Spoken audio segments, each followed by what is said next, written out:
Alright guys, are you ready to find out what our mysterious reverse engineering tool is?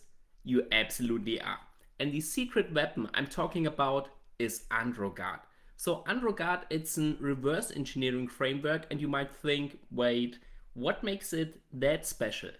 So AndroGuard has a lot of underrated features, and those features can come super handy if you have to deal with highly obfuscated applications. But before we dive too deep into this, let's get back to the beginning. So what is AndroGuard? AndroGuard is a framework, and it's written in Python. So there are several modules you can use of AndroGuard. And to be honest, I do not use most of them. I only use two special modules. But to make a nice layout, I have to include three terminals. So now we also talk about the analyze module. Then we've got the call graph module, which is extremely nice if you have to deal with obfuscated apps. And we've got the decompile module, which is also amazing, as you will find out in a few minutes or within the next section where we finally take a look at the CTF challenge. Alright, beside those modules, AndroGuard is able to handle more, but let's focus only on these three right now. The analyze module is some kind of static analysis of a binary. So we can use this binary and load it up into our analyze module, and this analyze module now provides us an IPython shell. And with IPython we are now able to browse around through this application. We can do lots of tasks, but we are familiar with all of them because we have done this manually. We can, for example, get all those activities. We can inspect the application based on the app itself. We can browse through the classes, the methods, and further stuff. All right, so this was not that exciting, I guess, but now we come to the point. Now let's talk about the more exciting features of AndroGuard, and one of them is call graph, and call graph is super amazing if you have to deal with obfuscated binaries. What is a call graph? So let's assume we've got a function that is deep burrowed in this application code. And call graph is the way to this function. In this case, we have this username and password field. And if we hit the login button, which is not available there, but on the real world application it would be, then these parameters are going to be inserted into a function, which calls another function, this calls another function, and this calls another function.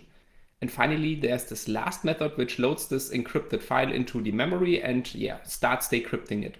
Afterwards, it compares those hashes and figures out if the password we have entered is correct or not. So we get a graphical overview that shows us how we can reach this point, which methods we have to call, and also which parameters we have to provide to end up there. And this is what a call graph does. And as already mentioned, if you have to deal with obfuscated binaries, this comes super handy. Let's imagine we've got this obfuscated app, and the application code we are interested in is deep buried in this application code.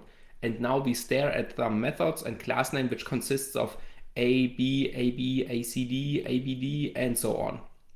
You would go crazy if you try to analyze this by staring at this obfuscated code.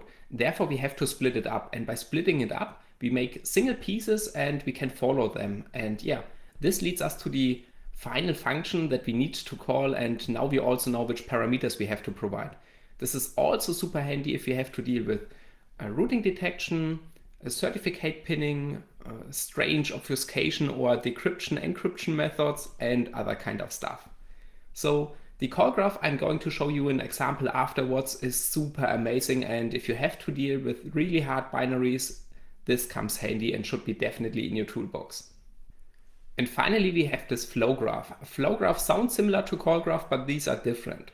A call graph is regarding to the method names. So method 1 calls method 2, calls method 3, and so on. We get a graphical overview about this, super nice. A flow graph is now regarding to a single function.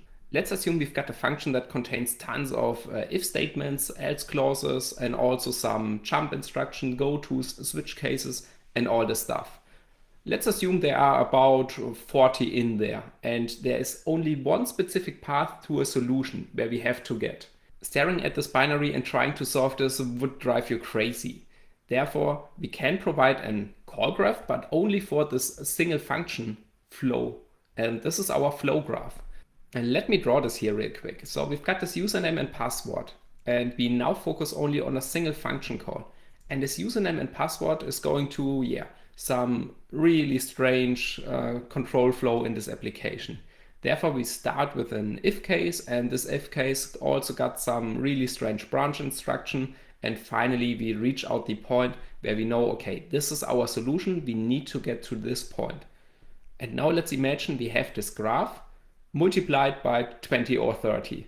Trying to solve this by staring at the code will be pretty hard, at least maybe not possible, because you have tons of curly brackets and yeah, it would be super hard to solve it in this way. You also do not know which parameters you have to provide at a certain point to get to the solution. So you have to do it, yeah, from top to bottom, and you have to go into every branch until you finally find your solution.